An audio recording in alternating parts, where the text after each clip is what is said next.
What up, Josh? Big G, man. What's up, man? Yeshua. Okay, so Josh, I'm so excited to have you on because you're like one of my oldest friends, and I've always admired you since high school. So we met in boarding school. For everybody that's listening, um, so I brought you on because I really wanted to hop in and talk about your journey with music and your story. And so, Yeah. I guess the first question I had for you is, what age did you start like rapping and like or just like doing music in general? And then because I know you did like a lot of other stuff. And then Yeah. what age did you also start rapping? Okay. I was a noisy kid, Okay. so it's hard to pinpoint exactly when I fell in love with like just making sounds and trying to like figure out what melody a record is. My dad, he played a lot of like Temptations. My mom loved. Well, my mom was. It was a melting pot of jazz, salsa, and like jazz salsa, then like freestyle. It was like big because of just like the surge in the 80s. And so I was listening to everything, dude. Like I was going crazy. But I personally started to really fall in love with music because of my older brother. So I have one older brother, by 2.5 years, Andrew, and I wanted to do whatever he did. I was trying to do. So like, when he started to, kind of sort of rap or like whatever it was back then, because we were both whack, but whatever he was doing, I was like, yo, I need to be involved. And so like around probably like third, fourth, fifth grade, I started to like find my own tone and try and figure out like what I wanted to say, like what my story was going to be, but I didn't really understand what, a story was per se. Yeah. But I actually, the first time I recorded something as if it were for real consumption was the fifth grade. So fifth grade, I had this band. It was like it was before Gym Class Heroes, but I wanted to do like a rock hip hop mashup because my elementary school was it was predominantly white. And at that time, I was listening to a lot of like Limp Bizkit. When I was at school, I was listening to like Limp Bizkit and those folks. And then when I was with family, it was, Nas, Hove, like whoever was running rap at that time. And so I was just like, I want both worlds to meet because I really enjoy this. And Limp Bizkit was, they were really killing shit at that point. So I was like, let me try and do it my way. But Fred Durst is white. So I was like, I'll be the lead man. It'll be a black rapper with a white band. And so I had a few of my friends that played like guitar and drums, and we recorded a little like it was like a little EP joint. That's dope, man. Like Yeah. I feel like you were ahead of the game. Like I honestly I never saw myself as like a creative person until like maybe 2 years ago. But like yeah, that's really cool. Did your parents like really promote and like encourage you to get into like music and stuff? Yeah, always. They let me rock whatever I wanted to do within reason, like within like legal shit. Yeah. They just wanted to make sure that I was like constantly learning and being inspired. So like for me, it was sports, right? Like when you met me, I was big into basketball and track. And so like that was it. But when I was younger, it was everything. I played ice hockey. I played tennis. I played like competitive ping pong. Um, What? yeah. What? I did Yeah, not know yeah. that. No, I was getting busy, bro. Soccer, baseball. The only sport that I didn't play was football. Everything else was free reign. Yeah, yeah. And Damn, that's so yeah, and like music for me, my brother played piano. He also played violin. I have cousins that play violin, keys, guitar, and so like I was always around other musicians, and I would like mess around and dabble, but I didn't necessarily consider myself a musician hmm. until I started to play the trumpet. So I played trumpet in sixth grade is when I started, but my parents were just like, "Yo, if you want to try it, like go try it. What's the worst that can happen?" And with music, with rap, at the first time I ever recorded anything, my mom is a early child social worker, and she used to have this tape recorder in her office where she would like, she would bring students in, and they would, whether it was like audible books or whatever they wanted to listen to like de-stress or like come down, she would play it for them. I saw that joint and I was like, this has a record button. I don't want to hear anything on this. I want to record over these other cassettes that I have. And so I went and I got a hanger, and I told my mom, I was like, look, I'm going to borrow this. I used to meet her after school in Spanish Harlem. And I was like, look, I want to borrow this. I'm going to bring it home. So I brought it home. I put it on a hanger. I put that shit in my closet, and I put like sweaters and whatever could like pad inside the closet. And I started rapping. I connected my headphones to it, and I recorded it. And like when I first started, I still have a tape. I'll show you. What the hell? But How did you know how to do the whole setup, and like that you needed to like put the padding and all of that? Just YouTube wasn't around back then. No, it wasn't YouTube. At that point, it was like it was probably like whatever BT, you know what I'm saying? Big Ticket's basement, like what his setup looked like. So I was just trying to like mimic the ambiance. And then what really was like the dumbest shit to me, I was trying to sound like Lloyd Banks. Lloyd Banks was my favorite rapper alive when I was in, you know, like early middle school. And so everything was just like, let me see how much deeper can I rap? Yeah. And so it was cool, but my parents were always really supportive of just like trying to find whatever that creative space was going to be. That is dope, bro. And so so I mean, I feel like what was your stage name, or what did you go by back then, and how has that evolved over time? I had to do it to you, bro. Yo, no funny shit. I've never done this before. Like I've never said what it was. Really? So embarrassing. No.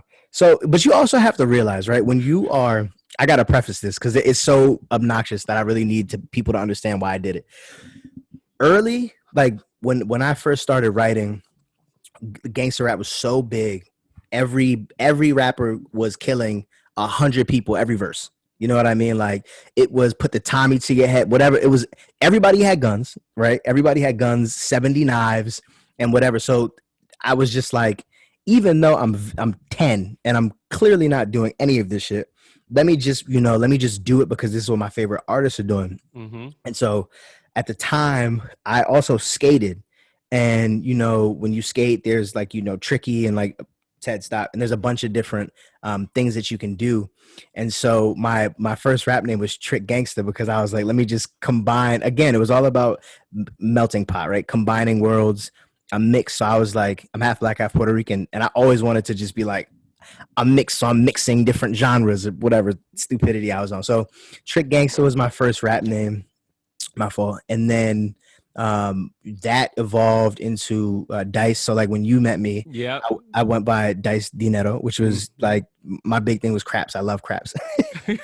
And so I wasn't like a huge gambler or anything, but that was like, you know, if my friends were out and, you know what I'm saying, they were shooting dice or whatever, I enjoyed the ambiance and like the scene. I was outside. So that's what I went by in middle school and high school. And I did that for a little while. And then I don't know, it's somewhere along like towards the end of high school, early college, it changed to Max Flair. I don't even remember why I changed it. I think part of it was I wanted something that was like, you know, something that jumped off the page. Like you saw it on a billboard or a flyer and you were like, what the fuck, who is this? And I'm saying, what is this name? And I liked names that were reminiscent of something that you'd already known, right? So Air Max, Max Flair, it has like a similar cadence. So I was like, okay, let me run with that one. But it just, you know, at a certain point, I realized the name didn't necessarily fit me. Also, people were confused. I had like a few, you know, very small label opportunities, and they were majors, but like low majors. And they were the brand, like for branding, they were just confused. They were just like, are you like a pop rapper, or like what is your name? Like what demographic are you really going for? And that was when I first started to really understand categories and the fact that, you know, in order to make it in, I would say like, you know, mass media or like pop culture, you got to be comfortable with some type of a category. They're going to categorize you. But I was like, damn, I don't know, the name is not really fitting me right now. So Elliot is actually my middle name. And so Elliot Bless was what I ran with. To again, it bounces off of that familiarity. So Elliot Ness is, you know what I'm saying, the gangster dude. And so for me, Elliot Bless was what I wanted to do because it was my middle name. So it was like really a part of me. And then the Bless part was I had a crazy car accident when I was like 20. And after that, I was like, you know what? Let me just be a little bit more intentional. And I really did feel blessed. I was like, damn, EMT was like flat out, you should have died. They like said that to me. So I was like, okay, I feel blessed. Let me figure out how to really, live that way. And so that's why I appended it to the name. Yeah, man. Like I remember when that shit went down and you told me you like fell asleep on the road or something like that. Yeah, man, it was a wild story. So I was up for, we were just talking about this before the podcast started, right? Like how our culture, especially for like entrepreneurs, artists, whatever, we always have this like constant grind mentality. And I told you, like, Diddy don't sleep. And it was a joke at one point, but I really like for real lived that shit. I was just like, Diddy's not sleep. Okay, boom. I'm not going to sleep either. I'm going to, whether it be writing, conceptualizing, recording, whatever it is, I'm just going to work now because whatever I'm doing will eventually yield some type of reward. So I didn't sleep. I was up for like, 2-3 days. And when I was about to go to sleep, my brother had called me. He was moving and he needed some help. So I ran over there and I helped him. And then I went and I was, kicking it with my drummer at the time. And he was about to go to South Africa. And then I went back home. And then my brother needed a ride. So I went to pick him up. And I didn't really fully understand that, like, your body will shut down. You know what I'm saying? If you don't treat it properly, it'll be like, excuse me, bro. I need a second. So I was just driving up the West Side Highway, and I've made that drive millions of times, like, and tired. When you drive, do you drive? Yeah, I drive. Oh, okay, G man. Yeah, I forgot. Yeah. Come on, dog. But like, sometimes you're human, you'll be tired. So, but like, you're like, oh, I'll be fine. Like, I'll get coffee or a Red Bull or Monster or whatever, yerba mate. But you're driving. And so I was driving up the West Side Highway and I started to feel it. I was telling my brother, I was like, yo, open the windows. I had the music on 1,000. The shit was super cranked up. And I was just like, bruh, I need you to talk to me because I'm falling asleep. And he's talking to me. And then the last thing I remembered was, approaching Dykeman. I remember signaling to get off at Dykeman because I was like, you know what? If I could just get off here, I'll take like a 20-minute nap and then I'll just continue to drive home. We were living in Yonkers at the time. I was like, I'll just continue to drive home, but I just need this quick nap. I signaled and then I woke up and that was it. Yeah. And when I woke up, it was, I didn't wake up on impact. I woke up because of the fumes. So like the car smoke, was coming out the hood. So the smoke is hitting me and like you're kind of like coming out of that grogginess. It's crazy. It's weird to explain. I can't really articulate how I felt because I felt like I was home. Like I literally felt like I was home and maybe I was just having a bad dream or whatever it was. And then when I started to like really like taste, I hit my head a little bit on the steering wheel. So like I tasted a little bit of blood and my arm, I had like a elbow contusion. So my elbow was locked.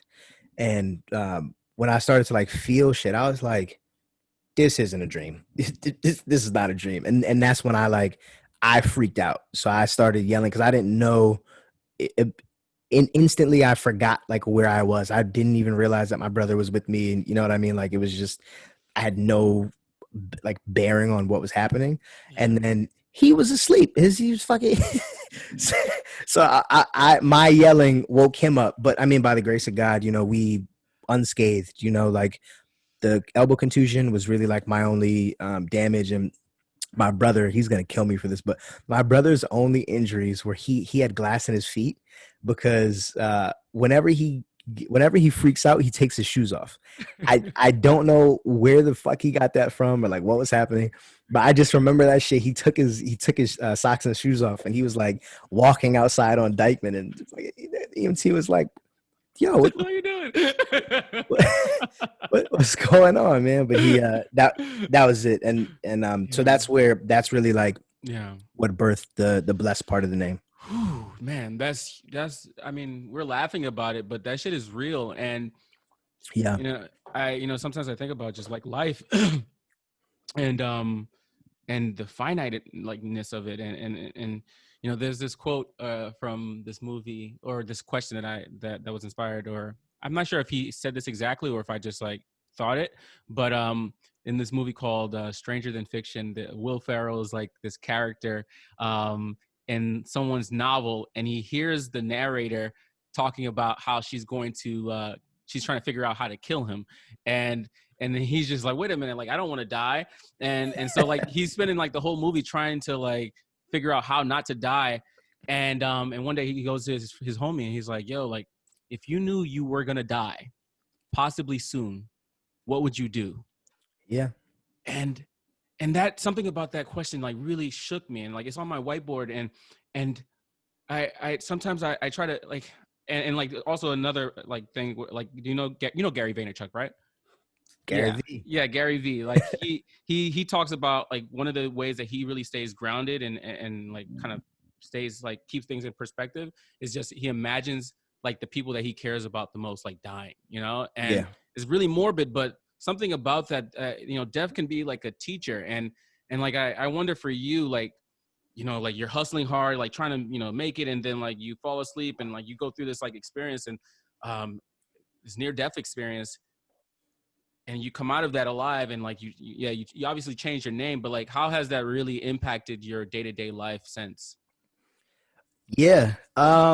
It's true. It is a very morbid thought, but um, it will bring you back down to earth, right? Yeah. If you constantly keep that in the back of your mind. For me, I'll be honest, when it happened, there was like a 2-month, 3-month period where I was just completely transformed. You know what I mean? Like I had like set routines, and I woke up and I wasn't complaining about anything. I just felt very grateful. That's the best way to describe it. Like, my family was extremely supportive. I remember the day after, my uncle called me, and I was fucked up. I was like really just like, I was really upset because I was just like, how careless was it for me to, move this way with my brother in the car, because, God forbid if something did happen, then, my parents would have lost both of us because I wasn't being responsible. Hmm. So that, when I started to think about that, it just really bothered me. And I remember my uncle, and I laugh about a lot of this stuff now, obviously because I'm still here and I learned a lot of lessons. But Mm-hmm. my uncle called me, and Uncle Bayboy was like, "Yo, you got to drive." Next day, I was like, "I'm not driving. What am I going to drive for?" I was scared. I was scared shitless. I did not want to drive.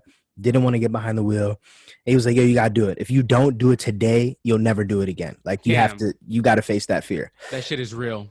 Yeah, and I did. I got in the car and I was with my dad, and we like drove around the block a couple times, and I was scared. I was so scared. But it's true. It's like if something happens, you're just never gonna go outside again. You're never gonna like continue with life. And I think that's one of the bigger lessons that I got from that. But just to dial it back, I did have like, again, those 2-3 months where I was like, damn, like life is amazing. And then I was a regular 21-year-old asshole after that. And I was just like, nah, like, fuck it. How come certain things aren't happening? How come music isn't progressing how I wanted to? How come entrepreneurship isn't hitting as everyone had anticipated when I had started, right? Like just regular questions that don't necessarily come from you and your conscience, but it comes from your ego, right? So my ego was really asking me a bunch of shit, and I was getting frustrated. And then I think more probably like more towards like mid-20s is when I started to kind of really find that again, like, oh, okay, I could be grateful. And even now I still have some times when I struggle with certain realizations, or I might really be hard on myself, and my wife will be like, bro, what are you doing? You know what I mean? Like, and it's funny because with Hamilton, so the Hamilton play, when it was on Disney, we streamed it. And I love Lin-Manuel because when I saw In the Heights, that was like, for me, I was just like, oh shit, rap can be on Broadway? hold up, like, you don't have to limit, right, what medium your art form is really in.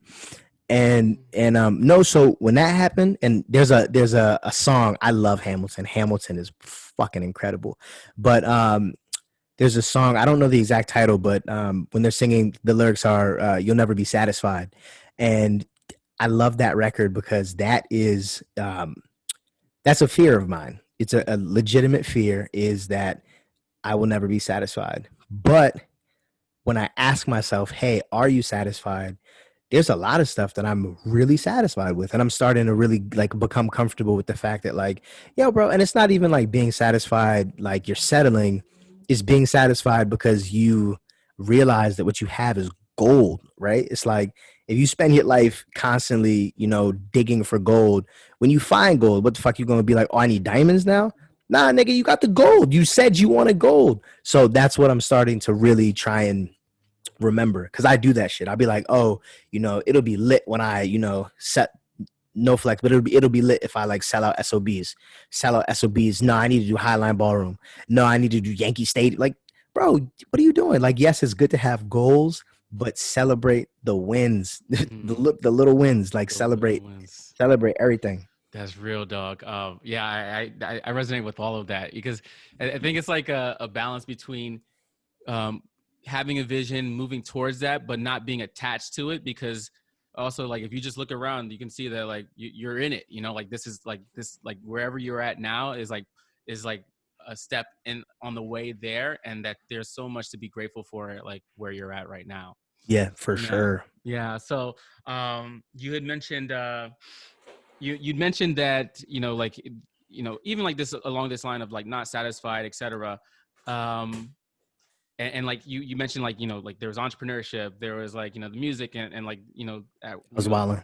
Yeah. What was going on? Because like, I know you went through a lot of different like twists and turns in your career, both in music and outside of music. And so do you want to like just take us down that journey a little bit?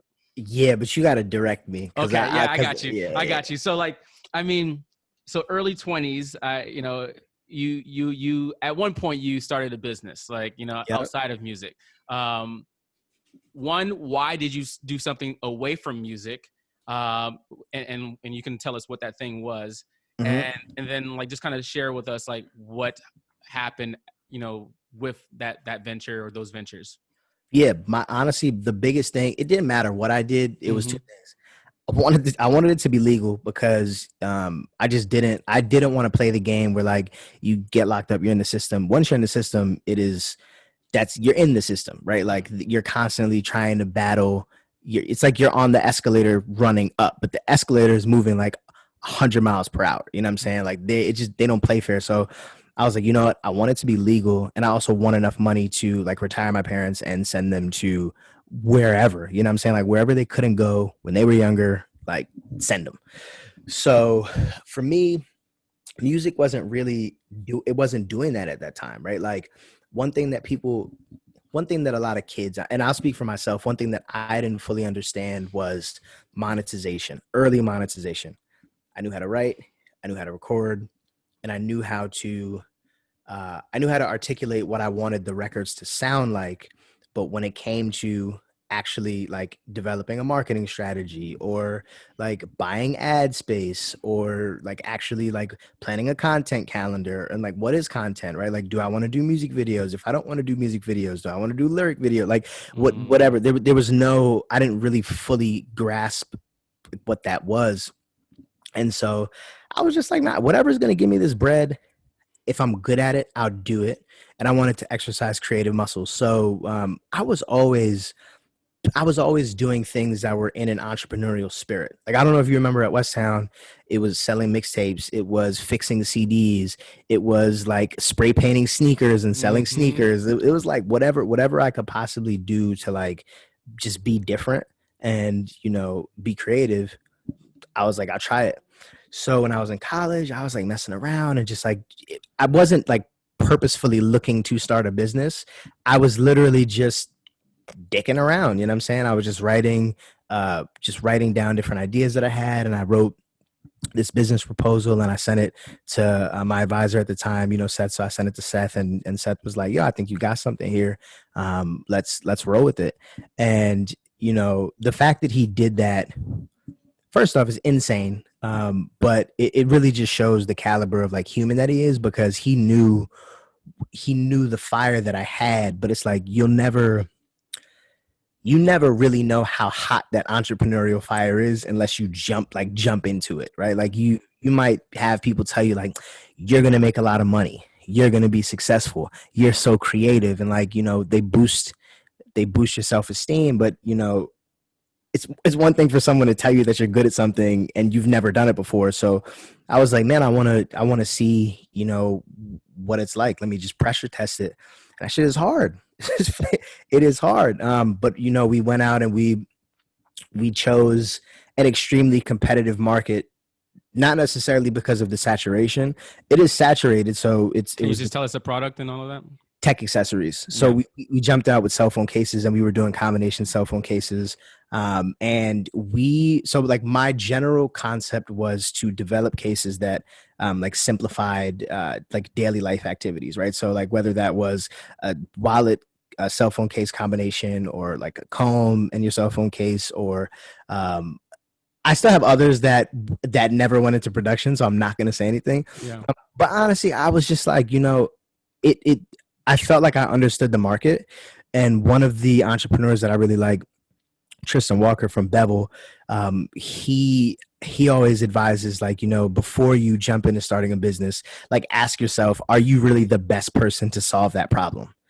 And I think it's a hard question, because if you ask yourself something and you want the answer to be yes, you yourself might really believe that you are that person, even if you're not.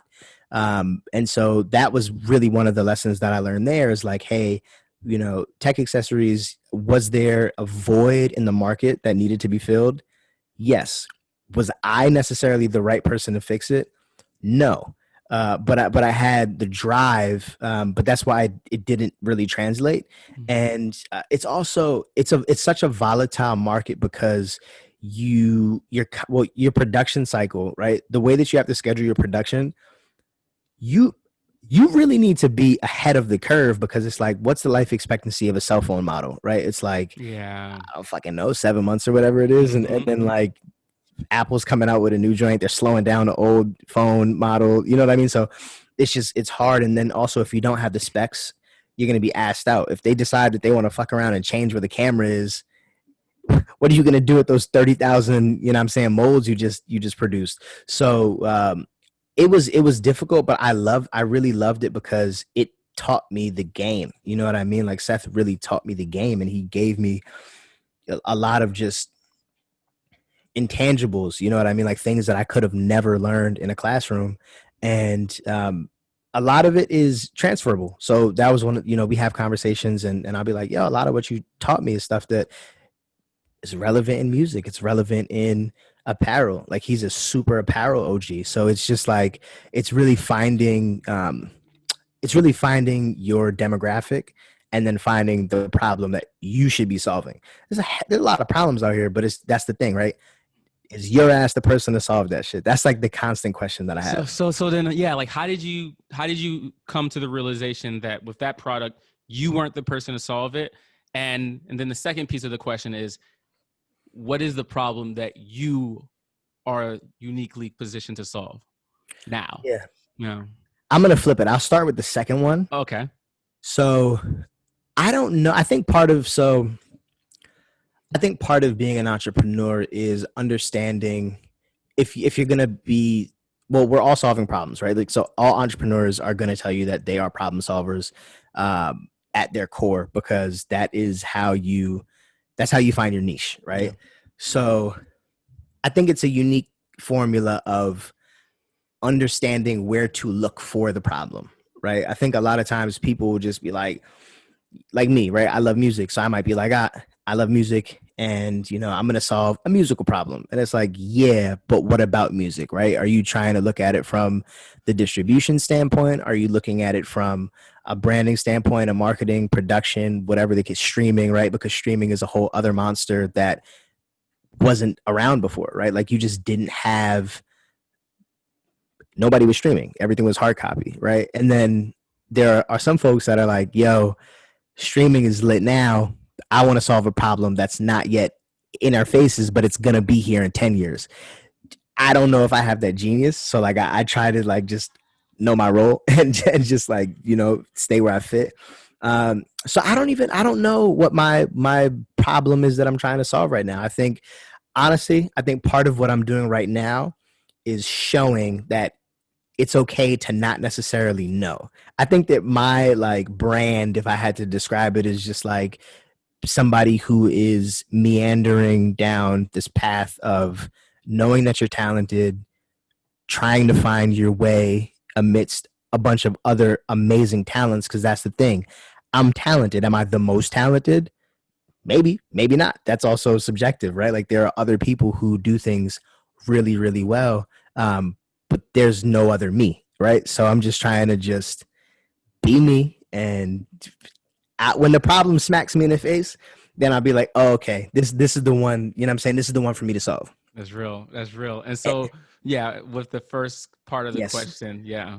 What was hit me with the first Just one like, again. how did you know that you weren't the person to solve that problem with the? What? Wait, I knew that shit wasn't selling how I thought it would sell. That's the other thing too, man. If you I'm not even gonna put his whole name because I don't know if he wants people to like find him. Yeah. If you know Seth, and a lot of people have been really blessed to meet that man, but if you know Seth does not sugarcoat at all. No. So that's exactly the way that he would look at it. And so I started to look at things that way. Now, is everything that black and white? No, it's absolutely not. But at a certain point, you have to realize it's just like, you know, he's always said you have to understand when to say if something is your fault or if you need help, right? If you can't say those two things, you're going to be a terrible business partner. You're just going to be shit. Mm-hmm. So when I realized with that, I at that point, I didn't say I didn't know. I was trying to find out, but it's like, yo, you're wasting so much time trying to find out. By the time you catch up, the whole lane is gone. There's a motherfucker. It's over for you. So that's the thing too. It's like, you know, if you want to be in the race, you also have to be able to keep up with the rest of the pack, right? It's like nobody is starting to run nobody goes to the Olympics like, oh, I'm going to become a distance runner and like start trying to figure out how to pace themselves during the fucking Olympics. That's not how it works. You know what I'm saying? You have to train for it and be up to par so that you can, you know, be in the pack. And that was the thing. I wasn't in the pack. And right now I'm understanding, you know, it's difficult because I personally feel like I can run with anybody in anything, but that's also a problem because you have to make sure that you're spending your time where it should be spent. Mm-hmm. And that's something that people who are, and this sounds like I'm really bigging myself up, but it's like people that are very talented at a bunch of shit. It's like jack of all trades, master of none, right? Mm. You don't want to do that. And so that's why I'm kind of like I'm trying to be very intentional about what I target. Yeah. So what are you targeting right now? So right now, whenever anybody asks, because again, what I mentioned earlier was, if you're going to play this game in any capacity, you have to be comfortable with segmentation. Yeah. You know what I'm saying? You have to be able to be compartmentalized and packaged and like given to somebody as, hey, this is so-and-so, this is what he does. You might not agree with that, but people are so used to boxing, right? Like we're a consumer nation. So like everything is going to be packaged that way. Mm-hmm. So I think right now, the biggest thing is just being an artist, right? Just without necessarily trying to say I'm a rapper, I'm an illustrator, I'm a producer, because that's when shit starts to get a little murky. Mm-hmm. So I just say artist. That's it. Just say artist. And then if you ask me like, oh, as far as like, you know, the art form, the medium or whatever it is, when you ask specific questions, then I will answer like, yes, I rap, or yes, I produce, or I program, or whatever the case is. That's dope. And so let me see if I could poke a hole on, or not a poke a hole, but like expand on that a little bit. There's this book called Start with Why by Simon Sinek. And you might have seen his TED Talk by perhaps, but he kind of talks about how some of the greatest brands and companies, they don't tell you what they do or even how they do it. They start with why they do it. And so like you look at like an Apple is like, hey, we think differently. And and how they do that is by creating great designs and et cetera. And then what they do is, iPhones, computers, et cetera. Yep. Like, what's the why behind what you do as an artist? Inspiration. I think, and you could talk about this too, because like early on when you were saying like, yo, you didn't necessarily feel creative, or you didn't necessarily like have the entrepreneurial bug. I probably, I would give you advice that no one else would give you. Yeah. Like people, you'd come to me and be like, hey, like I'm thinking about doing this. And I'm not going to say I would just tell you to do anything. I'm not going to tell you to jump off a bridge, but I would just be like, oh, if it seems like it's fitting, maybe try it. You know what I mean? See if it works, see if it doesn't, see if you like it. And I think that's what I always wanted to do with music, was just tell a story that was true and inspirational without it being like a bunch of fabricated shit. So a lot of my favorite artists, I think that's what they do. I would hope that it's true, because it's driven a lot of what I aspire to do. But that's it, man. Just inspire. And that's why I don't know if you remember, but at one point I had this whole like run where I was saying Sace, like Sace was everywhere. Mm-hmm. And for me, I think that, numbers, I love numbers, and I think that there's spiritual connections to different numbers. But for me, I was like, you know what, 6. So my first name has 6 letters. My middle name has 6. My last name has 6. No 666 though. No 666 though. But but I was like, let me figure out, something that I can constantly, like, not a mantra, but like something that I can like go with every day. And like So Easily Inspired to Search was for me, I was just like, 6. And then my birthday is January 23rd. So 1 + 2 + 3, sync, you know what I'm saying? 6. So I was just like, damn, let me sauce this up. And So Easily Inspired to Search was, it's still something that I'm like constantly, that's a path that I'm constantly on. And so, yeah, that's like, I think that what I'm all like. I'll be 80 and I'll still be on that same wavelength. Yeah. And I think that's beautiful because, it can manifest itself in so many different ways. The rapper will look different, but like at his core is going to be like some of that theme, I guess. Yeah. Also, speaking of which, I think that now we're in a really first off, I want to apologize because my mat sounded super fucked up. You're what? When I said 123, I know 1 + 2 is 3. You know what I'm saying? And then 3 + 3 is 6. But I had fucked it up because I held up a 5. But I think that now we're in this crazy space because all of our favorite artists are getting older. Mm-hmm. They're getting older, and their content is growing with them because their audience is growing with them. And it's weird because hip hop is such a young genre, right? Yeah. We saw it happen with rock. We saw it happen with jazz.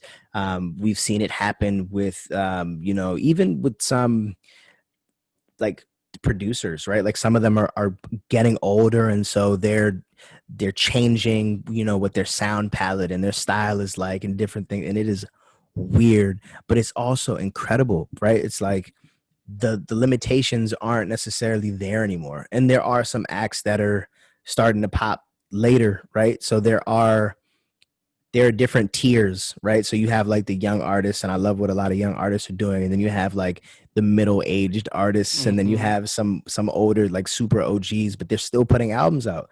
Juicy J just put an album out, and it was #1 like last week. Mm-hmm. You know what I mean? And that's like gonna continue to happen because the bug, man. Once you have that creative bug, you have an incessant desire to put stuff out. Yeah, dog. I feel you on that, and I think that's really cool. I look at how I've been learning more about rap and like hip hop, and it's funny because I grew up with it, and like I feel the music, but like I never really like studied it and like took like a deeper interest into it, like, you know, people like you did. Wait, I And got a question. I got to yeah, cut yeah. you off. Did you ever write a verse?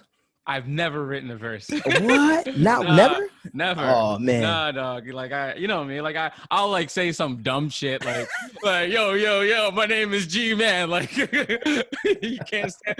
I'm like honestly, it's very vulnerable. It's like a very vulnerable thing for me. Like I don't Yeah. care about it, you know. Um, yeah. Like But you know what I'll tell you about that though? what's up? It's fun. It's funny that you mentioned that because I feel like I think artists. I'll speak for myself again. I feel like as an artist, I am inherently, um, I think I'm constantly searching for some form of validation Yeah, with music, right? That's why we have the desire to create. And it's like there are some people that can just create and have it, right? Like I've done it before. Like you'll make some stuff, you just like play it for yourself or your friends or your family in the car, and like that's cool. But I can't do it. You know what I mean? Like there's something in me that's like, put it out. You know what I'm yeah, saying? You made it, put it out, give it to people. And it's like that constant, you have some level of insecurity, right?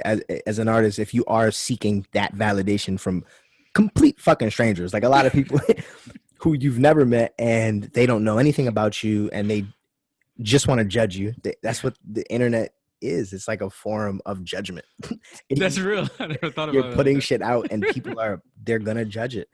And that is it's a vulnerable sport, man. But that's why I started to change a lot of the dialogue in the records, because I was like, hold up, if I'm gonna be judged, I at least want the shit to be like life story, right? Like I want it to be something that's true to nature. And if you judge me on it, okay, cool. Like I can't change, you know what I mean? Like I can't change it because it's not fabricated. If it's fabricated, then motherfucker, you should have you've written it better. You know what I mean? Like, Yeah, so yeah. that's dope, man. And it speaks to like you have to like kind of own your story and your truth and be secure in that. For sure. Yeah, Yeah. 100%. How do you like did you ever struggle with like, you know, like, all right, it sounds like you might have you know, like the getting judged and like fear of putting things out there maybe, but like it's never stopped you.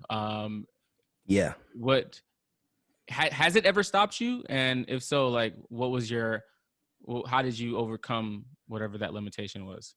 Never. Never stopped you. Yeah. Never. Nah. It's like, because honestly, it's like, you know, for me, I bring things back to sports. So when I was younger, and my dad, his big thing, even when I was younger, was self-confidence, self-confidence, self-confidence. He always wanted me to have a ton of self-confidence because when he was younger, he struggled with self-confidence. And I love you, Pa. So I'm not like saying anything that like he hasn't. I mean, I hope he's cool with me talking about it, but like, you know, I feel like once you hit a certain age and you're very comfortable, you have these conversations. So I've had conversations with my dad about this stuff, and you want to be confident, and you also want your child to be confident, because what generally ends up happening is if they don't have self-confidence, then they're going to go out and seek it from people who they think have that confidence that they want. And you know, sometimes you're chasing the wrong people.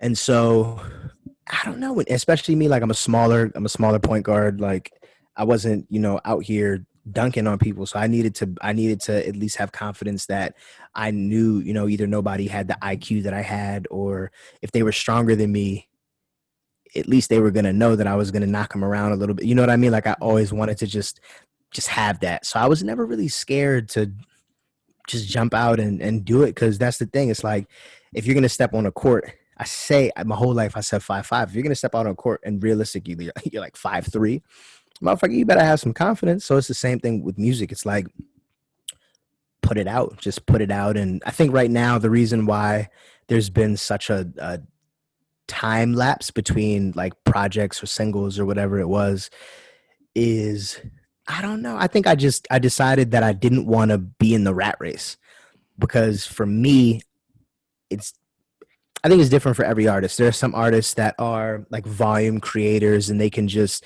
sit down and just like pump single, and like just put it out and it does really well.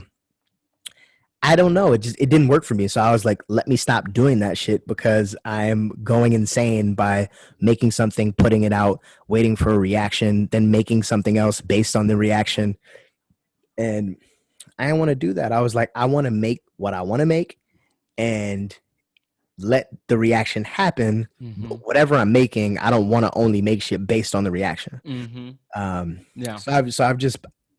I've learned to be patient. You know what I'm saying? Like I think there's a dangerous combination and like a dangerous concoction when somebody is patient and like very calculated and intentional, right? It's also like, again, sports, boxing.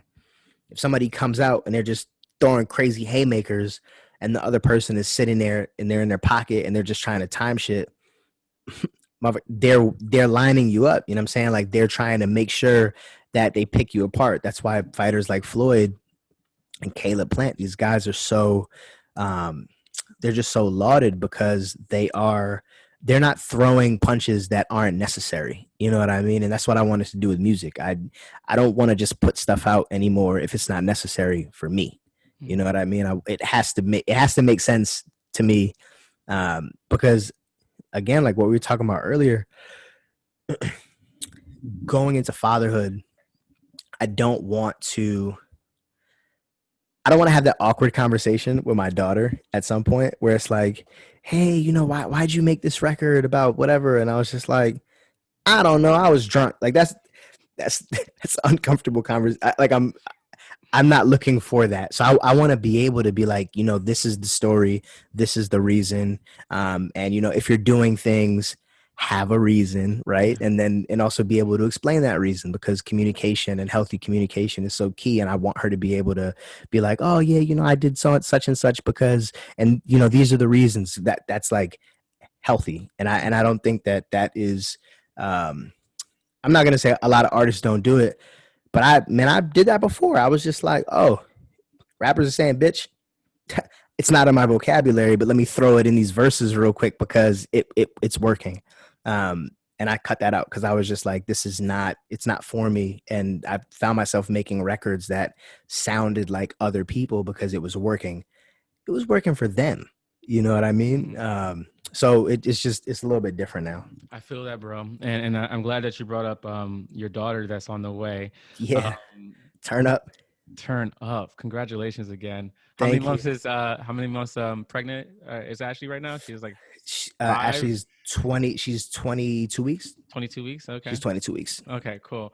And as you think about, you know, like when you mentioned like how your dad instilled confidence in you, like how do you, I don't know if you've thought about this already, but how do you plan to instill that confidence in your daughter, and especially in a world where like, you know, there's like so much against women, you know, like women of color. Yeah. So like and then like just the world is kind of crazy and all of that, and like I'm an optimist, and I believe that it's getting better, but like, you know, still like a ways off. How do you really instill that confidence or whatever other values that that you really see that you value into your daughter?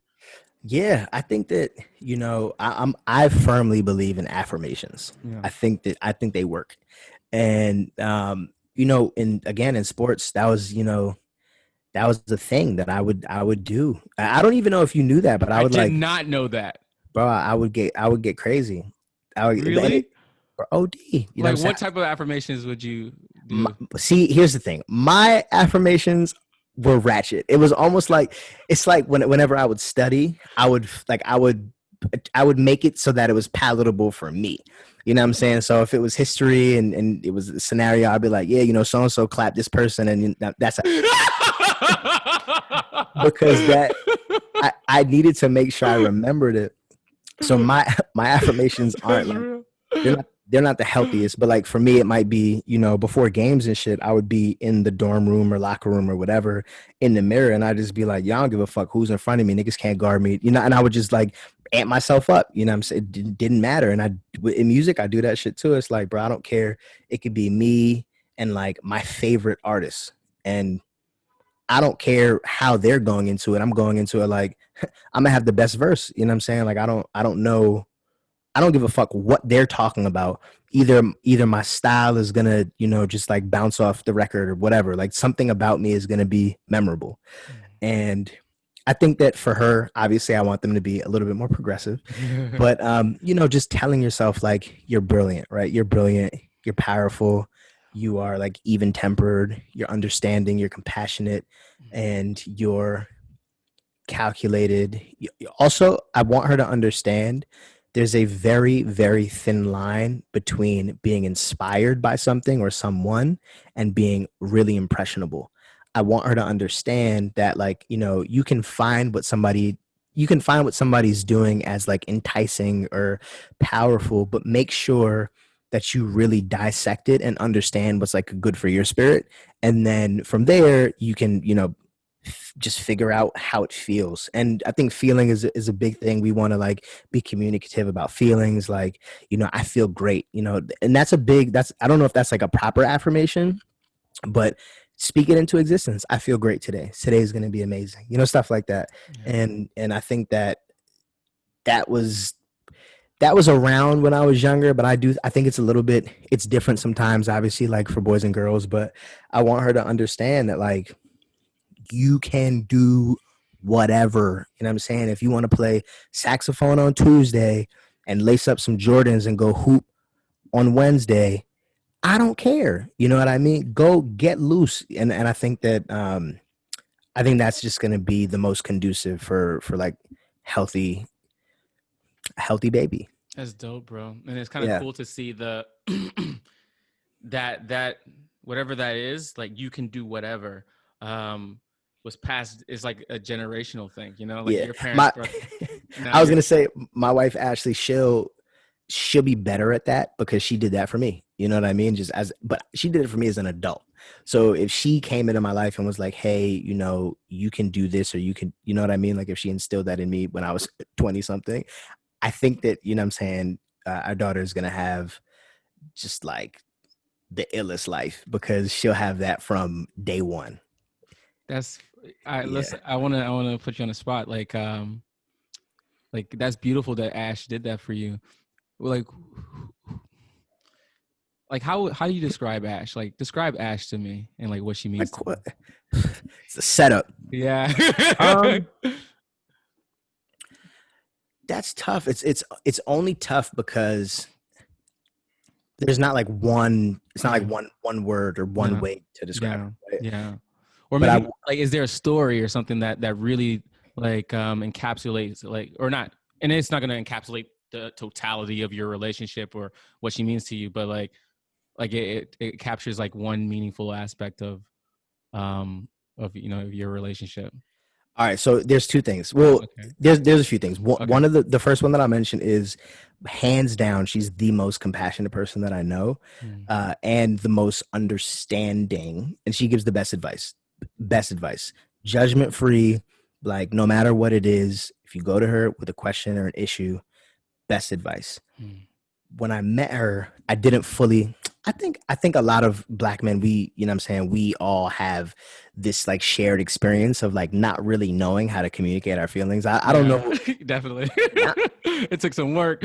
Yeah. I don't know where the fuck. I mean, there's layers of trauma to like peel, but that was a thing. And I thought I was killing it. I really did. When I met her, I felt like I was like, I don't know. I was just like, yo, I know myself. I know how to communicate. I know how to, say when something doesn't make me feel good or whatever it was. And I didn't know shit. And, she taught me that. But honestly, I knew that she was going to push me to be the best version of me when I was working with Seth. And we had, first off, when I met her, I was dead broke. You know what I'm saying? Fresh, like 2 years out of college. I went to a great school and I had left my job. We like bounced over this, but I left my job that I had to pursue music and entrepreneurship. And I ended up, I was basically a janitor in a pottery studio. I was not making bread. And when I met her, I was just like, I got to go on a date, but I don't have no money. So we met at a coffee shop and I bought her a cup of coffee, and I said that I had already drank a cup of coffee and I didn't, I didn't need one, and we were just gonna walk and talk. No, I didn't have any money for a second cup of coffee. So, and she, she never asked, and money was never a conversation. You know what I mean? I think that what she saw was like aspiration. And I think aspiration is like a Rubik's Cube, right? And she just knew how to unlock that Rubik's Cube continuously. You know what I'm saying? Like she knew like what to say, when to say it. And I struggle with a lot of shit because I saw people and again, I think social media fucks a lot of us up because you see people that you've known for a long time and you might be like, yo, this is about to sound haterish, but you might be like, yo, how in the fuck are they doing this? I know them. They are not like this for real. You know what I'm saying? Like they're not that skilled, or they're not that brilliant or whatever it was, but you got to catch a lick. There's a formula to being successful. You know what I'm saying? Like if it's the wrong time, it's not going to work. You know what I mean? Like there are a bunch of factors that will make something not work, but she really made me understand that like you are your only competition. You know what I'm saying? Like, but also I think that like because of having this like idea, like I'm going to be successful, I'm going to be an artist, I'm going to be this, there's a certain level of like daily complacency that like I can have where it's like, okay, I'm complacent in focusing on this one thing because I know I'm going to get it. Mm.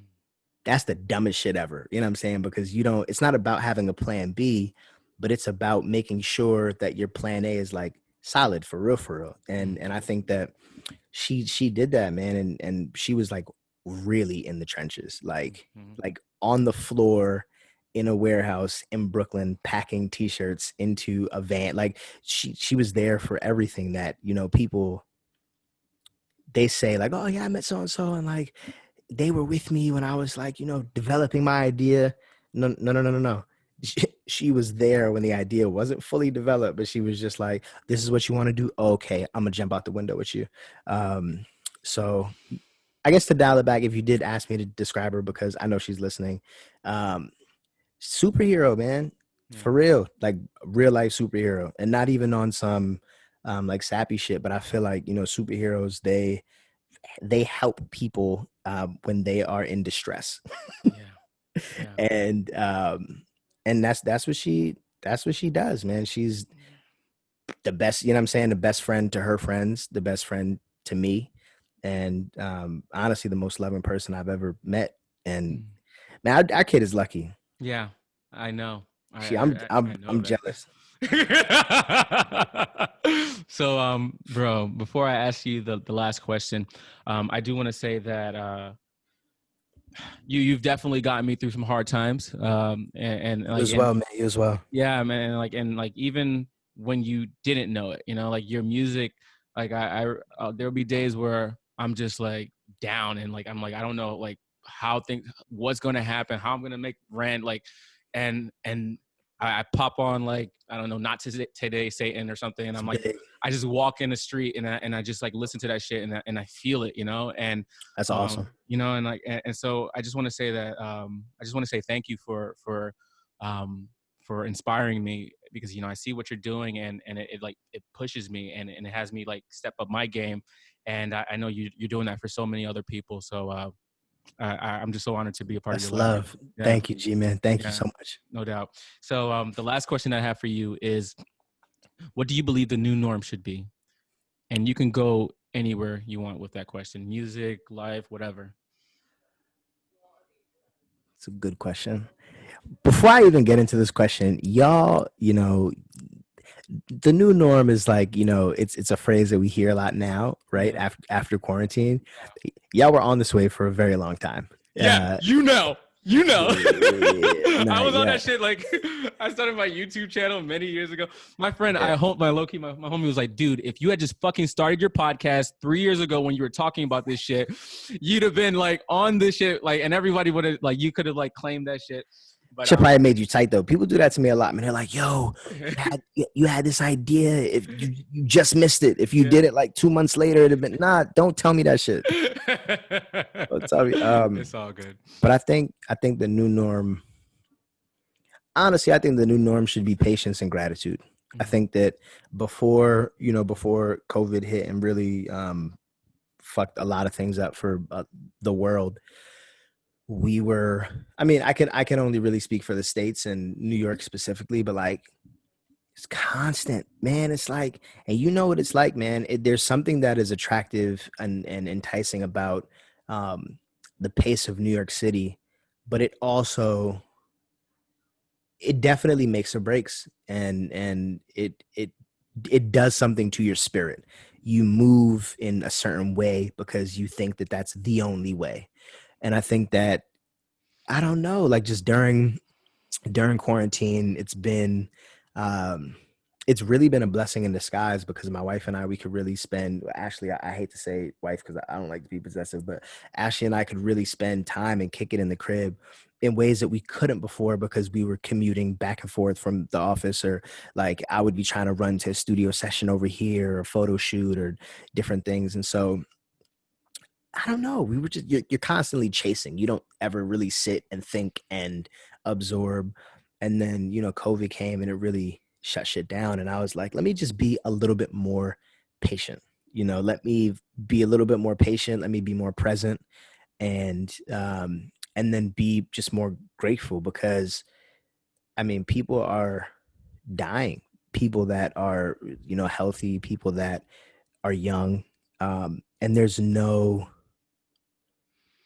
are ideas, right, about like, what is really causing their death, and like, it's really how expedited it is, because like some people, they catch symptoms and then like 16 hours they're gone, like stuff like that. That really, it brings me back to the car accident, where it's like, life can really change like that. And so I try and just, and again, this is not something that I've like mastered, but I'm trying to be happier and like complain less, and just free, you know what I mean? And that's what really, patience has given me freedom, right? Before, when I was like, yo, I used to be like anxious. I'd be like, yo, if I don't record this record and put it out, my week is ruined. You know what I'm saying? Like, that was really how I was living, and that is fucking dumb. It's stupid. It's like, yo, people are going to hear that record. It's going to be lit for like, if you're lucky, 6 weeks. And then you're going to do that again, where you're going to like kill yourself. And if you don't make it, you're going to be depressed. So I was like, yo, let me just be. And that's why, if you go to my social media now, you'll see, like, last week I rapped 3 times. I felt good about it. And then last night I drew like 2 illustrations that I really like. I put them out, and then maybe when we're done here, I'll feel like rapping. I don't know. You know what I mean? Like, I'll just do it. And I think that's a lot. It's just better for me. Yeah. That's dope. Joshua Harris, ladies and gentlemen. G, man. Thank you, man. Thank you, awesome, brother. Thank you. Hey there. I hope you really enjoyed today's podcast episode. As you know, at New Norm Club, we really believe in the Ubuntu philosophy, which basically means I am because we are. Rising tide raises all ships. And so this podcast is not just a podcast, it's also a community. So feel free to go to the Facebook group and join and connect with other like-minded people. Share what your biggest takeaways were from this episode. Also, do that in your personal social media so that we can get more people into this family, so that we can start to redefine the world together and support each other and empower each other and inspire each other to be our best selves. And don't forget to tag at New Norm Club and at Gly Volner, that's me, GLYVOLNER, on any of your social platforms. And also follow on your preferred podcasting platform, Spotify, etc., YouTube, or do it. You know the drill. So have an amazing rest of your day, and see you on the next episode.